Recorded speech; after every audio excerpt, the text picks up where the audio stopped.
তাকে কিছু খাবার দিল, পানীয়, 3টা খাবার পরিবেশন করা হলো। অন্য জায়গায় 4টা। 1 নম্বর হচ্ছে শরাব, 2 নম্বর হচ্ছে মধু, 3 নম্বর হচ্ছে দুধ। এই 3টা জিনিস 3টা গ্লাসে আল্লাহ রসুলের সামনে দেওয়া হলো। আল্লাহ রসুল সাল্লাল্লাহু আলাইহি ওয়াসাল্লাম এই 3টার থেকে ফেরেশতা বললেন যে আপনার যেটা চয়েস সেটা আপনি গ্রহণ করেন, আপনাকে আমরা সুযোগ দিলাম, চান্স দিলাম। আল্লাহ রসুল সাল্লাল্লাহু আলাইহি ওয়াসাল্লাম দুধের গ্লাসটা হাতে নিয়ে দুধ পান করলেন। সুবহানাল্লাহ। এটা বলে বুঝাইলেন আপনি কি ভালো মনের মানুষ, পবিত্র মানুষ, পবিত্র আত্মা আপনার, এটা আপনি আবার একটা প্রমাণ দিয়ে। তো দুধের ভিতরে কি আছে বলছে যে দুধ এমন একটি খাবার যে খাবারের ভিতরে মানুষের শরীরের জন্য 6টা উপাদান দরকার হয়। কয়টা?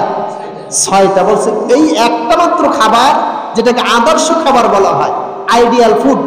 বলছে এই আইডিয়াল ফুডের ভিতরে যে 6টা জিনিস থাকে, এই 6টা জিনিস একেবারে ওর ভিতরে দেওয়া রয়েছে। সুবহানাল্লাহ। অথচ এইটা বের হয় কোথা থেকে? গোবরের মধ্যে থেকে বের করে নিয়ে আসে আল্লাহ তাআলা। রিফাইনারি করে ওই গোবরের মধ্য থেকে আল্লাহ তাআলা কি করছেন? আপনার আমার জন্য দুধের ব্যবস্থা করে দিয়েছে। সুবহানাল্লাহ। আমরা তো শুধু খাই আর মোছে তাও দেই, জানি না কিভাবে আল্লাহ তাআলা এটা তৈরি করছেন আমাদের। কোন সত্তা, যে সত্তা এত সুন্দরভাবে রিফাইনারি করে গোবরের মধ্য থেকে, যেখান থেকে গন্ধ আসার দরকার ছিল ওখানে 2-1 ফোঁটা গোবর লাগার কথা ছিল, অথচ কোনো কিছুই নাই, যার বিহীন অবস্থা আল্লাহ তাআলা আপনার আমাকে খাওয়াচ্ছে। সুবহানাল্লাহ। সম্মানিত হাজিরিন, আল্লাহকে চিনলাম, আল্লাহর অসংখ্য নিয়ামত ভোগ করছি, কিন্তু দুঃখের বিষয় হচ্ছে আমরা সেই রবকে চিনলাম না, রবকে বুঝলাম না, রবের মর্যাদা দিতে জানলাম না। আরসালাহু বিল হাক্কি বাশীরান ওয়া নাযীরা দাঈয়ান ইলাল্লাহি বিইذনিহি ওয়া সিরাজান ওয়া কমারান মুনীরা।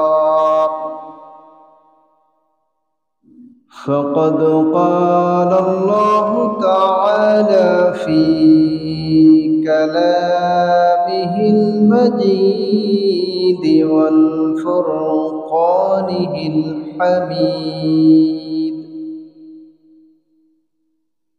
أعوذ بالله من الشيطان الرجيم.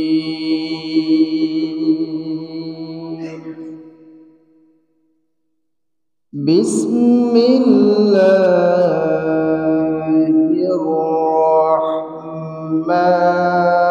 الرحمن الرحيم. سبحان الذي أسرى بعبده ليلا من المسجد الحرام إلى المسجد الأقصى الذي باركنا حوله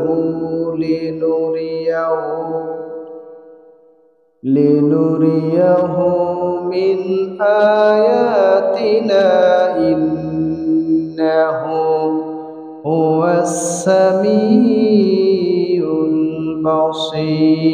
البصير. وقال رسول الله صلى الله عليه وسلم: الصلاة معراج المؤمنين، أو كما قال عليه الصلاة والسلام. وقال تعالى في شان حبيبه: إن الله وملائكته يصلون على النبي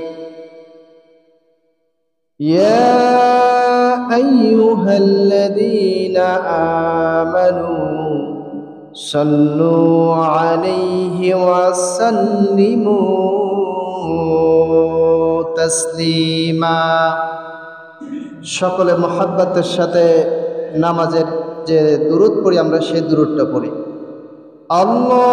আল্লাহুম্মা সাল্লি আলা মুহাম্মাদিন ওয়া আলা আলি মুহাম্মাদ কামা সাল্লাইতা আলা ইব্রাহিম ওয়া আলা আলি ইব্রাহিম ইন্নাকা হামিদুম মাজিদ اللهم بارك على محمد وعلى آل محمد كما باركت على إبراهيم وعلى آل إبراهيم إنك حميد مجيد الحمد لله আল্লাহ সুবহানাহু ওয়া তাআলার শাহী দরবারে শুকরিয়া জ্ঞাপন করছি যে রব্বে করিম আমাদেরকে ফিতনার যুগে আমাদেরকে ফিতনার থেকে হেফাজত করে পবিত্র জুমার নামাজ আদায়ের লক্ষ্যে আগে ভাগে মসজিদে আসার বসার কথা বলার কথা শোনার তৌফিক দান করেছেন এই জন্য আমরা শুকরিয়া জ্ঞাপন করছি সকলে বলছি আলহামদুলিল্লাহ আল্লাহ রাসূল সাল্লাল্লাহু আলাইহি ওয়াসাল্লাম ইরশাদ করেন যে এক ব্যক্তি একজন সাহাবী তিনি আল্লাহ রাসূল সাল্লাল্লাহু আলাইহি ওয়াসাল্লামের সংস্পর্শে থাকার পরেও তিনি একাকীভাবে একটি প্রশংসা আল্লাহ তাআলার শানে আদায় করলেন সেই প্রশংসা আমরা জানি আমাদের জন্য নির্ধারিত ফেরেশতা রয়েছে যারা আমাদের নেকি এবং বদি পাপ এবং পুণ্য এটা লিখতে থাকেন আমরা যা করি প্রত্যেকটা আমলের সেটা খারাপ হোক আর ভালো হোক সকল আমলের পূর্ব নির্ধারিত সওয়াব এবং পাপ আল্লাহ নির্ধারণ করে দিয়েছেন সেটা লিখতে থাকেন তো এই সাহাবী তিনি যখন আল্লাহর শানে এই প্রশংসা করলেন প্রশংসা করার পরে জিবরিল আলাইহিস সালাম সহ ফেরেশতারা যারা লিখতেছিলেন তারা কি লিখবেন এই বাক্যের সওয়াব এই বাক্যের নেকি কি লিখবেন তা বুঝে উঠতে পারছেন না কারণ ফেরেশতারা হচ্ছেন এমন এক সৃষ্টি যারা কখনো বাড়তি কোনো কাজ করতে পারেন না লা ইয়াসুনাল্লাহা মা আমারহুম ওয়া মা ইয়াফআলুনা মা ইউমারুন তাদের ব্যাপারে হচ্ছে তাদেরকে যে নির্দেশ করা হয় এই নির্দেশিত কাজ ব্যতীত অন্য কোনো কাজ করতে তারা সক্ষম নয় ফেরেশতা অবাক হয়ে কি লিখবেন নেকি কতটুকু লিখবেন তা বুঝে উঠতে পারছেন না এমত অবস্থায় তারা আল্লাহ সুবহানাহু ওয়া তাআলার শাহী দরবারে চলে গেলেন যে বলতে লাগলেন ইয়া আল্লাহ হে আমাদের রব তোমার অমুক বান্দা তোমার শানে তোমার জন্য প্রশংসা করেছেন যে প্রশংসার বাক্যটা নতুন যে প্রশংসা কখনো আমি শুনি নাই এবং যে প্রশংসার তালিকা আমার কাছে দেওয়া নাই যে এটার কতটুকু নেকি হবে আল্লাহ তাআলা তোমার এই বান্দা তো এই কাজটা করেছে, তো এই বান্দার আমল নামায় কতটুকু আমি নেকি লিখব? সুবহানাল্লাহ, কতটুকু নেকি আমি লিখব এটাকে আমার বলে দাও। আল্লাহ রাব্বুল আলামিন জবাব দিলেন, যেহেতু তোমার কাছে এই বাক্যের কোনো পরিমাপ দেওয়া নাই যে কতটুকু তুমি সওয়াব লিখবা, কতটুকু নেকি লিখবা, সেহেতু তুমি এই বাক্যটাকেই তোমার ওই বান্দার আমলনামায় লিখে দাও। সুবহানাল্লাহ। কারণ যাতে করে কাল কিয়ামতের দিন আমি আল্লাহ সুবহানাহু ওয়া তাআলা এই বাক্যের সওয়াব নেকি আমি নিজ হাতে লিখতে পারি। আল্লাহ তাআলা সে বাক্যটা আমরা কি শুনবো না? হ্যাঁ, শুনবো। আল্লাহ রাব্বুল আলামিনের এই বান্দা দুইটা কথা আসছে, যে একটা হচ্ছে আমরা যখন নামাজ থেকে উঠে দাঁড়াই, সামিআল্লাহু লিমান হামিদা, এরপরে কি বলি? রব্বানা ওয়া লাকাল হামদ।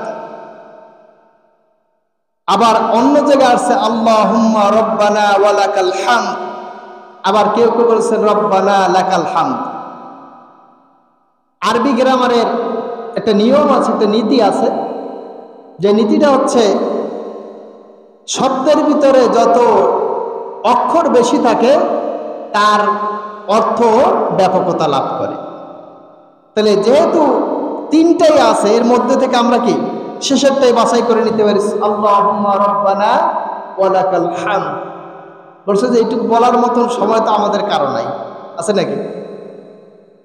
সামিআল্লাহু লিমান হামিদা এইটুকু বলে যে দাঁড়াবো সোজা হয়ে, এই সময় আমার কাছে আছে? কথা বলে না, আছে? যত দ্রুত সম্ভব তাড়াতাড়ি আবার কি রুকুতে চলে যাই আমরা। তো বলছেন যে এটা বলার পরে আবার কি বলি? রব্বানা ওয়া লাকাল হামদ হামদান কাসীরান তাইয়িবান মুবারাকান ফীহি। এরপরে একটা বাক্য আছে, ইয়া রব্বি লাকাল হামদ কামা ইয়ামবাগি লিজালালি ওয়াজহিকা ওয়া আযীমি সুলতানি। সুবহানাল্লাহ। এই হচ্ছে সেই বাক্য, ইয়া রব্বি লাকাল হামদ কামা ইয়ামবাগি লিজালালি ওয়াজহিকা ওয়া আযীমি সুলতানি। বলছে এই বাক্যটা যখন বলছে বান্দা, বলার সাথে সাথে আল্লাহ রাব্বুল আলামিন বলে দিয়েছেন তার জন্য যে এই বাক্যটা বলবে, এই বাক্যের কোনো নেকি আমি কোনো আমলনামায় লিখবো না, বরঞ্চ আমার ফেরেশতাকে নির্দেশ করে দিলাম যে তোমরা এই বাক্যটাই ওই আমলনামায় লিখে দাও। আমাদের শেখার সময় তো দুনিয়া নিয়েই তো ব্যস্ত, সময় আছে? জুমার নামাজ আজান হয়েছে, আল্লাহ তাআলা ঘোষণা করেছে, ইয়া আইয়ুহাল্লাযীনা আমানু ইযা নুদিয়া লিস-সালাতি মিন ইয়াউমিল জুমআ ফাসআউ ইলা যিকরিল্লাহ ওয়া দারুল বাই যালিকুম খায়রুল লাকুম ইন কুনতুম তা'লামুন। হে ঈমানদারগণ, যখন জুমার নামাজের আজান হবে তখন তোমরা দ্রুত গতিতে আল্লাহর ডাকে সাড়া দিয়ে মসজিদে চলে আসো। ওয়া দারুল বাই, বেচা কেনা ক্রয় বিক্রয় বন্ধ করে দাও। দুনিয়ার সমস্ত কাজকে উপেক্ষা করো। দুনিয়ার কোনো কাজ তোমার রবের ডাকের সামনে কোনো কিছুই না। ইমাম মালিক রহমতুল্লাহ আলাইহি তিনি কাঠুরে ছিলেন, কাঠ কাটতেন। তো তিনি যখন আজান হতো তখন এই কুড়ারি যখন এরকম পিছনে থাকতো, বলছে ওই কুড়াল আর সামনের দিকে আন্তর ওই অবস্থায় ছেড়ে দিত। বলে সুবহানাল্লাহ। তারা চেনেছে কি? আখেরাত। তারা আখেরাত কামাই করার জন্য দুনিয়া এসেছিল, আর আমরা কি দুনিয়া কামাই করার জন্য দুনিয়া এসেছি। এতটুকুই পার্থক্য। এজন্য আমাদের আমলগুলো পরিবর্তন করা দরকার। আমাদের নিজেদের, আমরা দুনিয়া মনে করেছি আমাদের নিজেদের জায়গা, আসলে দুনিয়া আমাদের নিজেদের জায়গা না। দুনিয়া তো আমাদের নিজেদের জায়গা না। আমাদের জায়গা, আসল জায়গা হচ্ছে আখেরাত, পরকাল। আল্লাহ তাআলা আমাদেরকে পরকালের জীবনের জন্য নিজেদেরকে প্রস্তুত করার তৌফিক দান করুক। সকলে বলে আমিন। সম্মানিত হাজিরিন, আমরা আল্লাহ রাসূল সাল্লাল্লাহু আলাইহি ওয়াসাল্লামের মেরাজ নিয়ে আলোচনা করতেছিলাম, মনে আসে তো? গত জুমে আসতে পারিনি, এজন্য আন্তরিকভাবে দুঃখিত। ব্যস্ততার কারণে আসলে সময় দিতে পারি নাই। আমরা রাসূল কারীম সাল্লাল্লাহু আলাইহি ওয়াসাল্লামের বাইতুল মুকাদ্দাস পর্যন্ত ছিলাম নাকি, যে সকল নবী আম্বিয়া ইকরাম এক জায়গা হলেন। সেখানে আল্লাহ রাসূল সাল্লাল্লাহু আলাইহি ওয়াসাল্লাম দেখলেন যে অসংখ্য মানুষ। আল্লাহ রাসূল জিবরাইল আলাইহিস সালাতু ওয়াস সালামকে জিজ্ঞেস করলেন যে মানহুম ইয়া জিবরাইল, এরা কারা, এত লোক? বলছেন এরা হচ্ছে আপনার আদম আলাইহিস সালাতু ওয়াস সালাম থেকে শুরু করে আপনার পূর্ব পর্যন্ত হযরত ঈসা আলাইহিস সালাতু ওয়াস সালাম পর্যন্ত যত দুনিয়া নবী এবং রাসূল এসেছিল সমস্ত নবী রাসূল আছেন তারা। সুবহানাল্লাহ। বলছেন তারা নামাজ পড়ছে না কেন? বলছেন তারা ইমামের অপেক্ষায় রয়েছে। কার অপেক্ষায়? ইমামের অপেক্ষায়। মুসল্লি রেডি কিন্তু ইমাম নাই। বলছে সেই ইমামকে, বলছে আজকের এই নামাজের ইমামতি করবেন শেষ নবী খাতামুন নবিয়্যিন সাইয়্যিদুল মুরসালিন সাইয়্যিদুল আম্বিয়া মুহাম্মদুর রাসূলুল্লাহ সাল্লাল্লাহু আলাইহি ওয়াসাল্লাম। শ্রেষ্ঠ নবী, মহামানব, সেই শ্রেষ্ঠ নবীর শ্রেষ্ঠ উম্মত হচ্ছি আমরা। সম্মানিত হাজিরিন, আল্লাহ রাসূল সাল্লাল্লাহু আলাইহি ওয়াসাল্লাম ওখানে ইমামতি করলেন, নামাজ পড়ে এরপরে শুরু হলো উর্দু জগতের যাত্রা। মেরাজ শব্দের অর্থ হচ্ছে সিঁড়ি। এখন আমরা বলতে পারি সিঁড়ি মানে হচ্ছে লিফট, সহজে যেটা বলি। আমি যদি 10 তলায় সিঁড়ি বেয়ে উঠতে যাই তাহলে অবস্থা কি? কাহিল হয়ে যাবে নাকি? সহজ? এত সহজ না। বলছে এখন এই জন্য কি করে, 4 তলার উপরে গেলেই লিফটের ব্যবস্থা করা হয়। তাহলে 200 তলা একটা বিল্ডিং যদি আমি উঠতে যাই তাহলে কি হবে? খুঁজে পাওয়া যাবে আমাদের? এখন যদি আমরা সিঁড়ি হিসেবে ব্যবহার করি তাহলে কি এটা ঠিক হবে না। এখন এটার অর্থ হবে কি? লিফট, যেটা আমরা সহজে চিনি।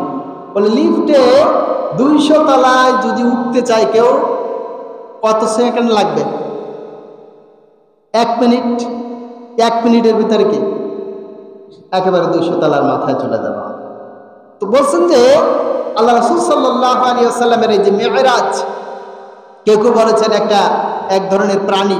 এটা আমরা অনেকে দেখতে পাই যে আমাদের ঘরে মা বোনরা বিশেষ করে এটা ব্যবহার করে, যে একটা ঘোড়ার একটি পাখা আছে না?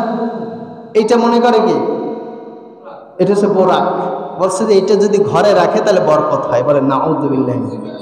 অথচ আল্লাহ রাসূল সাল্লাল্লাহু আলাইহি ওয়াসাল্লাম বলেছেন লা ইয়াদখুলুল মালায়েকাতু বাইতুন ফিহি কালবুন আও তাসাওয়িরুন। বলছে ওই ঘরের ভিতরে রহমতের ফেরেশতা আসে না যে ঘরের ভিতরে ছবি থাকে এবং সেখানে কুকুর পালন করা হয়। বলছে ওই ঘরের ভিতরে আল্লাহর রহমতের ফেরেশতা থাকে। তাহলে কি এটা কি ভালো কাজ না খারাপ কাজ? তাহলে এই ধরনের কোনো কিছু কি ব্যবহার করা যাবে না। ওটা আমরা কাল্পনিক বানাইছে, কিন্তু এটা কি আল্লাহ রাসূল সাল্লাল্লাহু আলাইহি ওয়াসাল্লাম বর্ণনা দিয়েছেন। বলছেন যেটা হচ্ছে ঘোড়ার চেয়ে একটু ছোট, গাধার চেয়ে একটু বড়, মাঝামাঝি একটা প্রাণী, দবদবে সাদা। বলছেন এটা গতি এমন যে বিদ্যুতের গতির চাইতেও বেশি। বিদ্যুতের গতি যা তার চেয়ে অনেক বেশি গতি সম্পন্ন হচ্ছেন এই বোরাক ছিল। তো এই বোরাকে করে আল্লাহ রাসূল সাল্লাল্লাহু আলাইহি ওয়াসাল্লাম, কেউ কেউ বলছেন না সিঁড়ির মতো একটা ছিল যার উপর আল্লাহ রাসূল সাল্লাল্লাহু আলাইহি ওয়াসাল্লাম বসছেন আর পলকের মধ্যেই কি উপরে উঠে নিয়ে গেছেন। বলছেন এই উঠতে একেবারে প্রথম আসমানে যে করা না। জিজ্ঞেস করলে মান, কে তুমি? বলছে আনা জিবরাইল, আমি হচ্ছে জিবরাইল। মান মাআক, আপনার সাথে কে? বলছে আমার সাথে হচ্ছে বিশ্ব নবী মুহাম্মদুর রাসূলুল্লাহ সাল্লাল্লাহু আলাইহি ওয়াসাল্লাম। আমার সাথে কে? বিশ্ব নবী মুহাম্মদুর রাসূলুল্লাহ। বলছে শেষ নবী। বলছে যে তিনি কেন এসেছেন? বলছে তাকে ডাকা হয়েছে। তাকে কি করা হয়েছে? ডাকা হয়েছে। তাকে মেহমানদারি করানোর জন্য আল্লাহ তাআলা ডেকেছেন। তিনি এই প্রথম আসমানে উঠলেন। উঠেই তার সাথে দেখা হয়ে গেল জাতির পিতা মুসলিম যে আদম পিতা। পৃথিবীতে যত মানুষ এসেছে এই সমস্ত মানুষের আদি পিতাকে হযরত আদম আলাইহিস সালাতু ওয়াস সালাম। সেই আদম আলাইহিস সালাতু ওয়াস সালাম হচ্ছেন ওই প্রথম আসমানে দেখা। তিনি জিজ্ঞেস করলেন যে ইনি কে? বলছেন এটি হচ্ছেন আপনার পিতা আদম আলাইহিস সালাতু ওয়াস সালাম। সেখানে তার পরিচয়। আদম আলাইহিস সালাতু ওয়াস সালামের ব্যাপারে একটু না বললেই নয়। আদম আলাইহিস সালাতু ওয়াস সালামের লম্বা ছিল কতটুকু জানেন আপনারা? হ্যাঁ, 60 গজ, 60 জিরা, 60 গজ বলা হয়েছে। 60 গজ সমান সমান কয় হাত? 120 হাত। 120 হাত সমান সমান হচ্ছে কত? হ্যাঁ, 180 ফুট লম্বা ছিলেন আদম আলাইহিস সালাতু। বলে সুবহানাল্লাহ। কতটাকে? 180 ফুট। তার হাতটা মনে হয় আমাদের শরীরের চেয়ে লম্বা ছিল। বলছেন যে এই যে আদম আলাইহিস সালামের যে হাইট, যে উচ্চতা, বলছে যে জান্নাতে যারা যাবে প্রত্যেকের হাইট, প্রত্যেকের উচ্চতা আদম আলাইহিস সালামের মতো হবে। সুবহানাল্লাহ। খাটো মানুষ, কালো মানুষ, কুৎসিত মানুষ জান্নাতে যাবে না। বুড়ো মানুষ জান্নাতে যাবে না। আল্লাহ রাসূল সাল্লাল্লাহু আলাইহি ওয়াসাল্লাম যখন বললেন, এক বুড়িমা কাঁদতে শুরু করল। বললেন যে তুই কাঁদতেছো কেন তুমি? বলছে তুমি না বললা যে বুড়োরা জান্নাতে যাবে না? বলছে হ্যাঁ, তো যাবে না, তো অবশ্যই জান্নাতে যাবে না। বলছে তুমি কি সূরা ওয়াকিয়া পড়ো নাই? ওয়াকিয়ার ভিতরে লেখা আছে, আল্লাহ তাআলা ঘোষণা দিয়েছেন জান্নাতে যারা যাবে তারা কেউ বৃদ্ধ হবে না। প্রত্যেকের বয়স, পুরুষ যারা তাদের বয়স সর্বোচ্চ 30 বছর হবে। সুবহানাল্লাহ। কোনো বুড়ো থাকবে না, সব যুবক হয়ে যাবে। বলছে একদিনের জন্য না, ওই যে যুবক হয়েছে ওই যুবক কি হবে না? কোনোদিনও বৃদ্ধ হবে না। তার একদিনও বয়সের কোনো তারতম্য দেখা দেবে না। অনন্তকাল জান্নাতের ভিতরে তারা ওই স্বাস্থ্য, ওই শরীর, ওই চেহারা, ওই বয়স নিয়েই থাকবে। সুবহানাল্লাহ। আর মহিলারা যারা থাকবে তাদের কেউ কেউ বলেছেন 18 বছর কি 16 বছর, এই বয়সে তারা থাকবে। আল্লাহ তাআলা তাদেরকে এইভাবেই তৈরি করে দিয়েছে। আদম আলাইহিস সালামের সাথে দেখার পরে এরপরে চলে গেলেন দ্বিতীয় আসমানে। দ্বিতীয় আসমানে দেখা হয়ে গেল হযরত ইয়াহইয়া ও ঈসা আলাইহিস সালামের কাছে। ইয়াহইয়া আলাইহিস সালাম যিনি ছিলেন হযরত ঈসা আলাইহিস সালামের সম্পর্কে মামাতো ভাই হয়। অর্থাৎ জাকারিয়া আলাইহিস সালামের ছেলে হচ্ছে ইয়াহইয়া আলাইহিস সালাম, আর ঈসা আলাইহিস সালাম হচ্ছেন জাকারিয়া আলাইহিস সালামের শালীর ছেলে, ওই শালীর মেয়ের ছেলে। অর্থাৎ মরিয়ম হচ্ছে ঈসা আলাইহিস সালামের মা, আর মরিয়ম হচ্ছে জাকারিয়া আলাইহিস সালামের শালীর মেয়ে। যেটা আমরা অনেকেই জানি। সূরা মারিয়ামের ভিতরে, সূরা আলে ইমরানের ভিতরে আল্লাহ তাআলা সুন্দরভাবে ব্যাখ্যা দিয়েছেন এই কথাগুলোকে। এই দুই মামু ভাইগনা ওইখানে দেখা হয়ে গেল, দুই নবীর। আর আমরা জানি আমাদের এই যে আকীদা, এটা বিশ্বাস, খ্রিস্টানরা বলে ঈসা আলাইহিস সালামকে আল্লাহ তাআলা কি করেছেন? তাকে হত্যা করা হয়েছে। আল্লাহ তাআলা ঘোষণা করেছেন না, তাকে হত্যাও করা হয় নাই, তাকে শুলিতেও চড়ানো হয় নাই, বরঞ্চ আল্লাহ তাআলা তাকে দ্বিতীয় আসমানে তুলে নিয়েছেন। সুবহানাল্লাহ। তিনি আছেন, এখনো জীবিত আছেন। একজন নবী জীবিত আছেন, তিনি কে? হযরত ঈসা আলাইহিস সালাম।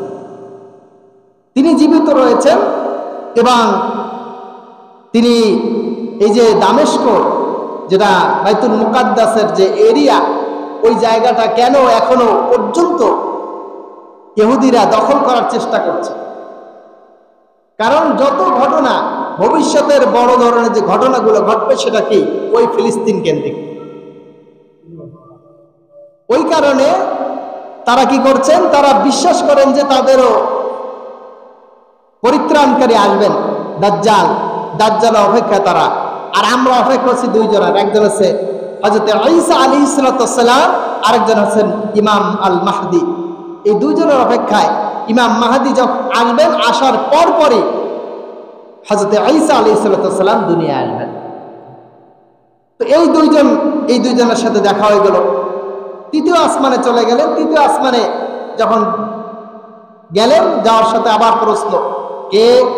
বললেন আমি জিবরাইল। সাথে কে? অমুক। বলছে কেন আসছেন? বলছে আল্লাহ তাআলা আমন্ত্রণ জানিয়েছে। এরপর করে তৃতীয় আসমানে গেলেন। তৃতীয় আসমানে হযরত ইউসুফ আলাইহিস সালামের সাথে দেখা হয়ে গেল। ইউসুফ আলাইহিস সালামের ব্যাপারে আল্লাহ রাসূল সাল্লাল্লাহু আলাইহি ওয়াসাল্লাম ঘোষণা করেছেন যে পৃথিবীতে যত মানুষ আল্লাহ তাআলা পাঠিয়েছেন, এই মানুষের যত সৌন্দর্যকে যদি একত্রিত করা হয়, এই সৌন্দর্যের অর্ধেক আল্লাহ তাআলা ইউসুফ আলাইহিস সালামকে দিয়েছেন। সুবহানাল্লাহ। কতটুকু? অর্ধেক। আমরা যে এই যে সুন্দর সুন্দর মানুষ দেখে পাগল হয়ে যাই, হয় না?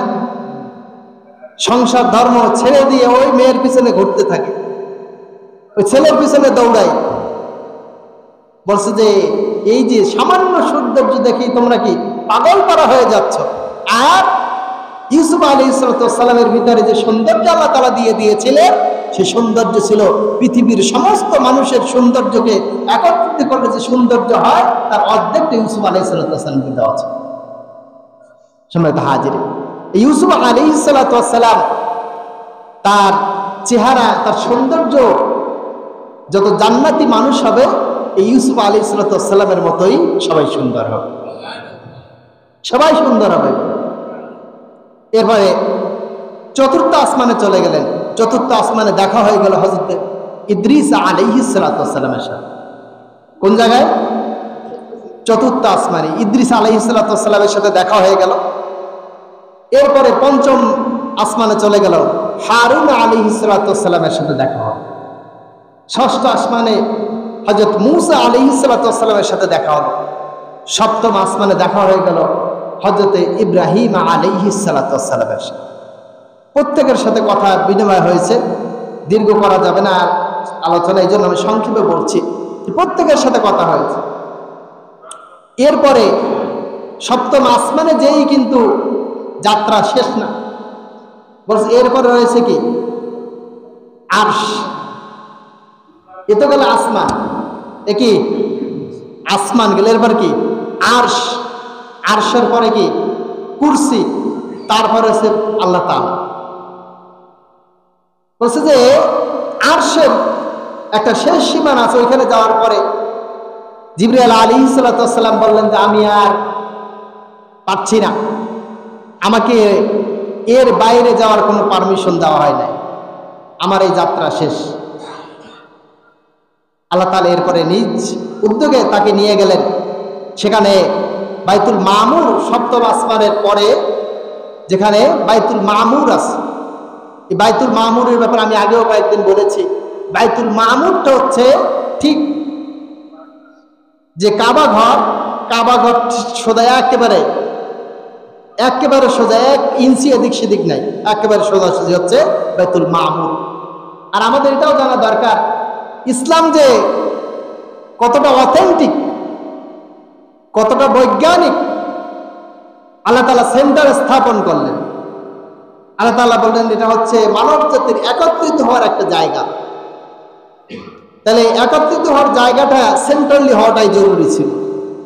আমরা যদি বলি ঢাকা বাংলাদেশের রাজধানী, এটা কিন্তু একেবারে সেন্ট্রালাইজ হয় নাই। কিন্তু আল্লাহ তাআলা যে সেন্ট্রালাইজ করেছেন, আল্লাহ তাআলা যে কেন্দ্রবিন্দু করেছেন মানুষ একত্রিত হওয়ার জন্য, এটা কতটা বৈজ্ঞানিক বলা হচ্ছে। এই পৃথিবীর চারপাশ থেকে আপনি যখন মেপে আসবেন, মেপে আসার পরে যে জায়গাটা কেন্দ্র আসবে, ঠিক কাবা ঘাটটা হচ্ছে কেন্দ্রে। সুবহানাল্লাহ, একেবারে কেন্দ্রে, সেন্টার। 1 ইঞ্চি এদিক সেদিক হবে না, একেবারে টু দ্য পয়েন্ট। আল্লাহ তাআলা সেন্ট্রালাইজ করেছেন যাতে করে দুনিয়ার সমস্ত মানুষ চারদিক দিকে সমানভাবে ওখানে কি করতে পারেন? একত্রিত হতে পারে। আল্লাহ তাআলা এটা একটা নিদর্শন তৈরি করেছেন। এবং স্বাভাবিকভাবে এই দুনিয়ার সমস্ত জায়গা থেকে প্রায় যদি উঁচু করে নিয়ে যাওয়া হয়, তাহলে বলা হচ্ছে এইটা প্রায় 3.5 মাইল উঁচু হচ্ছে কাবা ঘর। সুবহানাল্লাহ। 3.5 মাইল উঁচুতে। আল্লাহ তাআলা এটাকে এভাবে তৈরি করেছেন, বলছে ওই হচ্ছে বাইতুল মামুর, ওটা হচ্ছে ফেরেশতাদের মসজিদ। কাদের মসজিদ? ফেরেশতাদের মসজিদ। বলছে ওই ফেরেশতাদের মসজিদে প্রত্যেকদিন সকালে এবং সন্ধ্যায়, সকালে 70,000, সন্ধ্যায় 70,000, এভাবে প্রত্যেক ওয়াক্তে 2 বারে 70,000 করে ফেরেশতারা নামাজ পড়েন।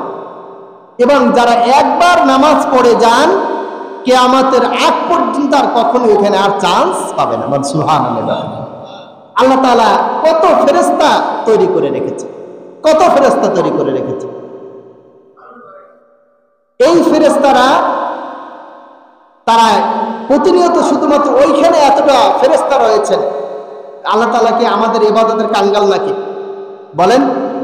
আমরা তো নিজেদেরকে খুব বুদ্ধিমান মনে করি যে আহারে আল্লাহর ইবাদত করব না, তা কি হয়েছে? আল্লাহর কিছু হবে না, আল্লাহর কিচ্ছুই হবে না। যা হওয়ার আপনার হবে, আমার হবে। আল্লাহ তাআলার কোনো ঘাটতি নাই। আপনার আমার মতন এই নাখান্দা নামাজ পড়ি তাও হয় না, সূরা জানি না, মুরা জানি না, কুব্বতের মার জ্বালায় বাসি না, আল্লাহু আকবার, এসে আমাদের নামাজ। এই নামাজ দিয়ে আল্লাহ কি করবেন? লাভ আছে? কোনো লাভ নেই। বরঞ্চ আল্লাহ তাআলা আপনার আমার আমলকে সঠিক করার জন্য দুনিয়ায় পাঠাইছেন, যাতে করে আপনি আমি দুনিয়ার থেকে জান্নাতের সার্টিফিকেট নিয়ে যেতে পারি। সম্মানিত হাজির, এরপরে সেখানে চলে গেলেন বাইতুল মামুর। এই দৃশ্য দেখলেন, বললেন যে এরা হচ্ছে ফেরেশতারা যারা প্রতিদিন সন্ধ্যায় এবং সকালে 70,000 ফেরেশতা ভেবে নামাজ আদায় করত। এরপরে শুরু হলো যে বাইতুল মামুর থেকে উপরে যাওয়ার পরে তাকে কিছু খাবার দিল, পানীয়। 3টা খাবার পরিবেশন করা হলো, অন্য জায়গায় 4টা। 1 নম্বর হচ্ছে শরাব, 2 নম্বর হচ্ছে মধু, 3 নম্বর হচ্ছে দুধ। এই 3টা জিনিস 3টা গ্লাসে আল্লাহ রসুলের সামনে দেওয়া হলো। আল্লাহ রসুল সাল্লাল্লাহু আলাইহি ওয়াসাল্লাম এই 3টার থেকে ফেরেশতা বললেন যে আপনার যেটা চয়েস সেটা আপনি গ্রহণ করেন, আপনাকে আমরা সুযোগ দিলাম, চান্স দিলাম। আল্লাহ রসুল সাল্লাল্লাহু আলাইহি ওয়াসাল্লাম দুধের গ্লাসটা হাতে নিয়ে দুধ পান করলেন। সুবহানাল্লাহ। এটা তারা বুঝাইলেন আপনি কি ভালো মনের মানুষ, পবিত্র মানুষ, পবিত্র আত্মা আপনার, এটা আপনি আবার একটা প্রমাণ দিয়ে। তো দুধের ভিতরে কি আছে? বলছে যে দুধ এমন একটি খাবার যে খাবারের ভিতরে মানুষের শরীরের জন্য 6টা উপাদান দরকার হয়। কয়টা? 6টা। বলছে এই একটা মাত্র খাবার যেটাকে আদর্শ খাবার বলা হয়, আইডিয়াল ফুড। বলছে এই আইডিয়াল ফুডের ভিতরে যে 6টা জিনিস থাকে, এই 6টা জিনিস একেবারে ওর ভিতরে দেওয়া রয়েছে। সুবহানাল্লাহ। অথচ এইটা বের হয় কোথা থেকে? গোবরের মধ্যে থেকে বের করে নিয়ে আসে। আল্লাহ তাআলা রিফাইনারি করে ওই গোবরের মধ্য থেকে আল্লাহ তাআলা কি করছেন?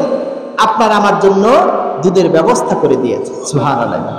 আমরা তো শুধু খাই আর মোছে তাও দেই, জানি না কিভাবে আল্লাহ তাআলা এটা তৈরি করছেন আমাদের। কোন সত্তা, যে সত্তা এত সুন্দরভাবে রিফাইনারি করে গোবরের মধ্য থেকে, যেখান থেকে গন্ধ আসার দরকার ছিল ওখানে 2-1 ফোঁটা গোবর লাগার কথা ছিল, অথচ কোনো কিছুই নাই, যার বিহীন অবস্থা আল্লাহ তাআলা আপনার আমাকে খাওয়াচ্ছে। সুবহানাল্লাহ। সম্মানিত হাজিরিন, আল্লাহকে চিনলাম না, আল্লাহর অসংখ্য নিয়ামত ভোগ করছি, কিন্তু দুঃখের বিষয় হচ্ছে আমরা সেই রবকে চিনলাম না, রবকে বুঝলাম না, রবের মর্যাদা দিতে জানলাম না। সম্মানিত হাজিরিন, এরপরে আল্লাহ রাসূল সাল্লাল্লাহু আলাইহি ওয়াসাল্লাম দেখলেন কিছু পাপের শাস্তি। দেখলেন যে পাপের শাস্তির ভিতরে 1 নাম্বার ছিল বেনামাজির শাস্তি। বেনামাজির শাস্তি হিসেবে আল্লাহ রাসূল সাল্লাল্লাহু আলাইহি ওয়াসাল্লাম দেখলেন যে বড় বড় পাথর জমা করে পাথর বেনামাজির মাথার উপর মারছে। বেনামাজি কারা বলেন? হ্যাঁ, নামাজের ঘাপলা দেয়। ঘাপলা বলেন না?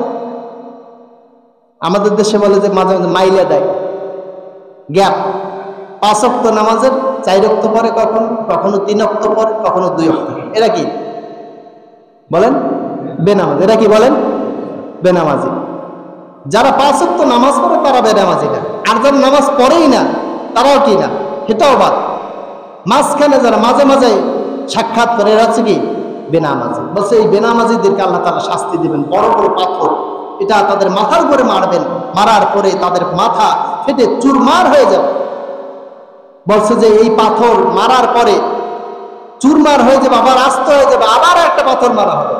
বলছে এই শাস্তিটা কতদিন চলবে? বলছে এটা কিয়ামতের আগ পর্যন্ত শাস্তি চলতে থাকবে।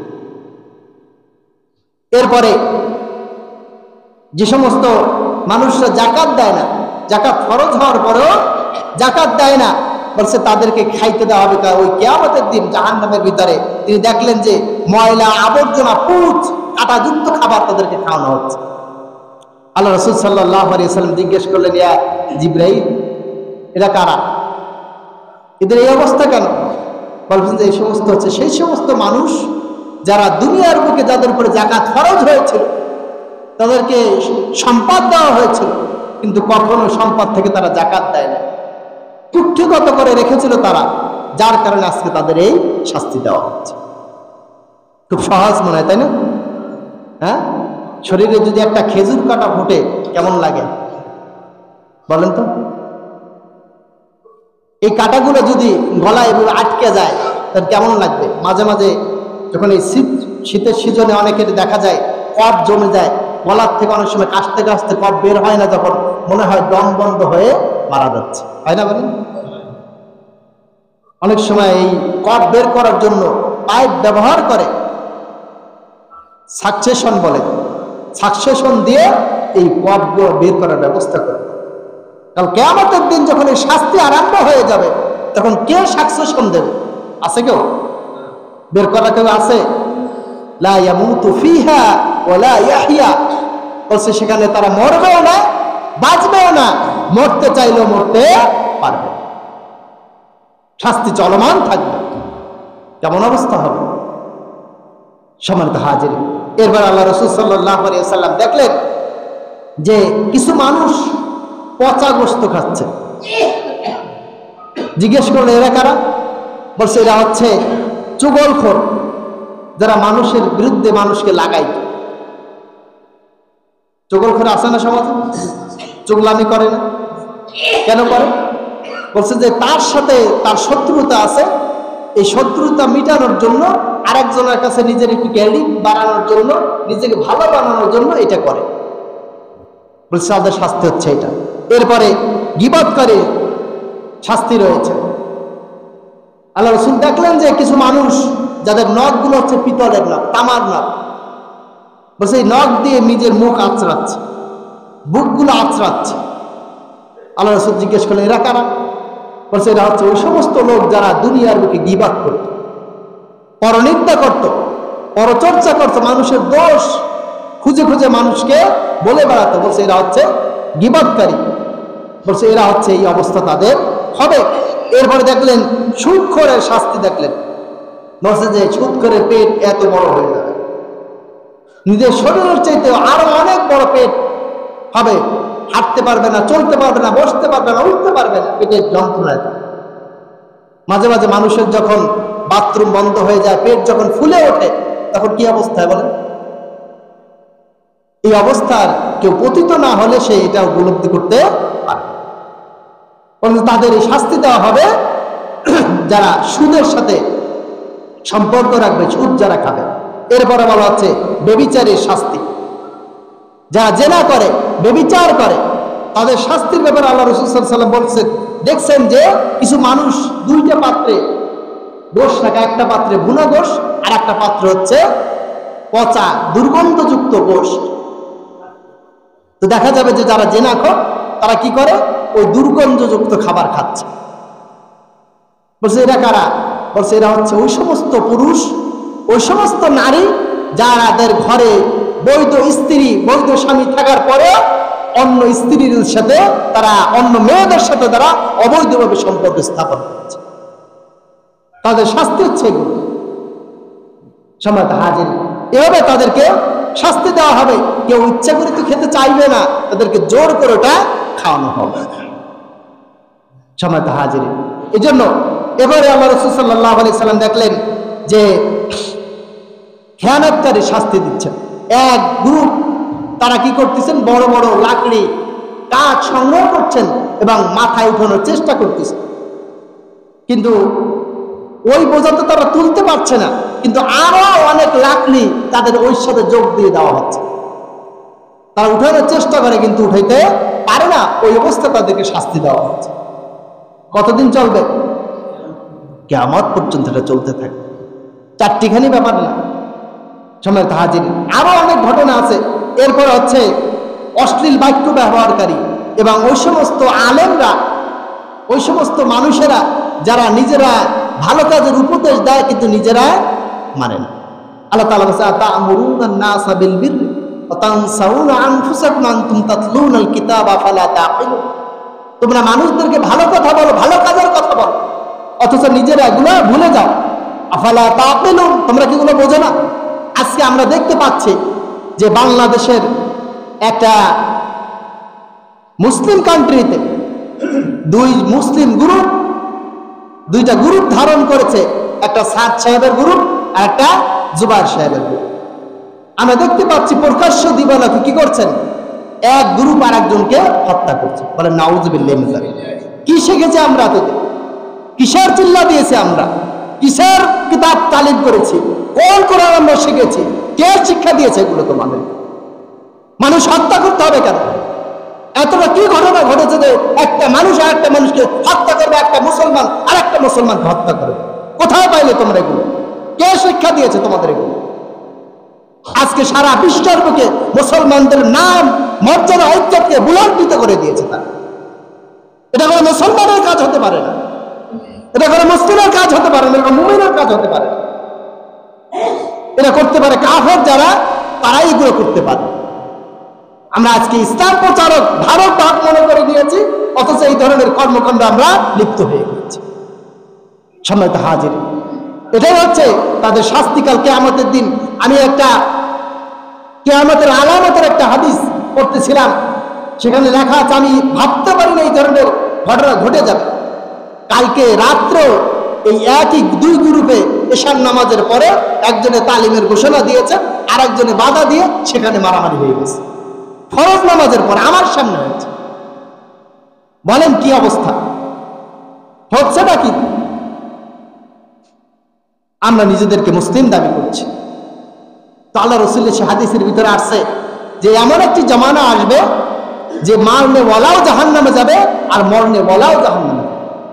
আল্লাহ রাসূলের কাছে জিজ্ঞেস করে, ইয়া রাসূলুল্লাহ, বুঝলাম যে মারে সে জাহান্নামে যাবে, কিন্তু যে মরবে সে কেন যাবে জাহান্নামে? বলছে সে যাবে এই জন্য যে সে ওর সাথে কি আছে, তার শত্রুতা মিটানোর জন্য সেও কি কথায় তর্ক লিপ্ত হয়েছে। বলছে আল্লাহ রাসূলুল্লাহ, যদি ওই সময়টা আমার কাছে আসে তাহলে আমি কি করবো? বলছে তুমি বাসায় যে ঘুমিয়ে থাকবে। বলছে আমি বাসায় যে ঘুমিয়ে থাকলাম, তারপরে যদি কাতিল যারা আছে, হত্যাকারী আছে, তারা যদি আসে, বলছে তোমার তরবারিটার ধার তুমি কমিয়ে রাখবে, ধার নষ্ট করে দেবে, যাতে করে তুমি হাতে তরবারি না। কি হচ্ছে আমাদের? যে মারছে, যারা মরছে, আল্লাহ রাসূলের ভাষণ অনুযায়ী তারা সবাই আমার কথা না। আমি দোয়া করি তাদের জন্য যারা মৃত্যুবরণ করছে, আল্লাহ তাআলা তাদের শাহাদাতের মর্যাদা দান করেন। সকলে বলে আমিন।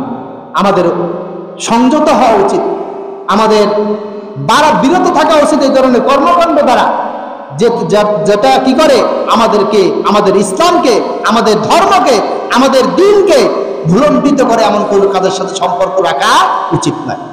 আমি মনে করি এই মসজিদেও যদি এই ধরনের কোনো প্রোপাগান্ডা দেখেন যে দুই গ্রুপের হাতাহাতি হওয়ার সম্ভাবনা আছে, তাহলে টোটালি এই মসজিদ থেকে বাদ দিয়ে দিতে হবে।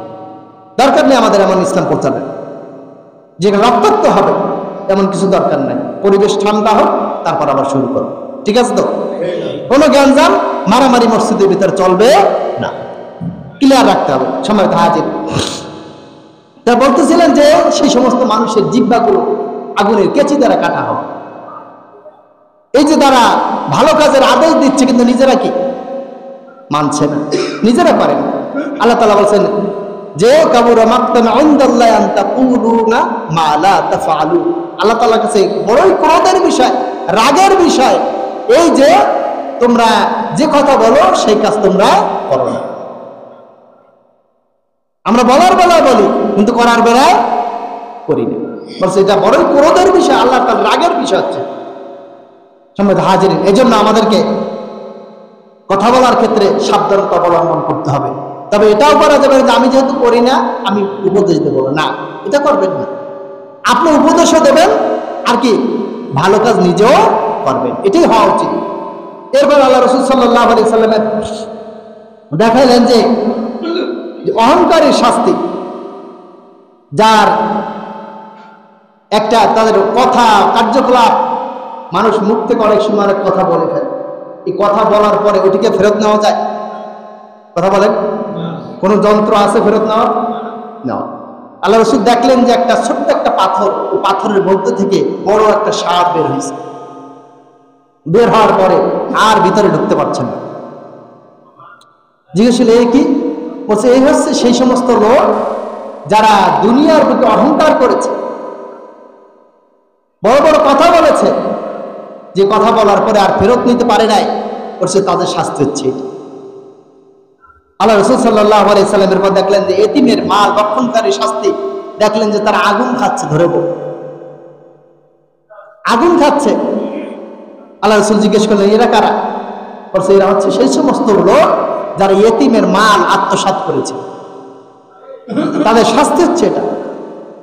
সম্মানিত হাজিরিন, এরপরে মদ পান করা যারা করে, মদ নেশাজাতীয় দ্রব্য যারা গ্রহণ করে, তাদের ব্যাপারে দেখলেন যে আল্লাহ রাসূল তারা জাহান্নামে যত মানুষ আছে, এই জাহান্নামী মানুষের একেবারে তলদেশে যে তাদের শরীর থেকে গলিত রক্ত পুঁজ এটা পড়তিছে, বলছে আর সেটা ধরে ধরে এই সমস্ত নেশাখোর মানুষরা খাচ্ছে।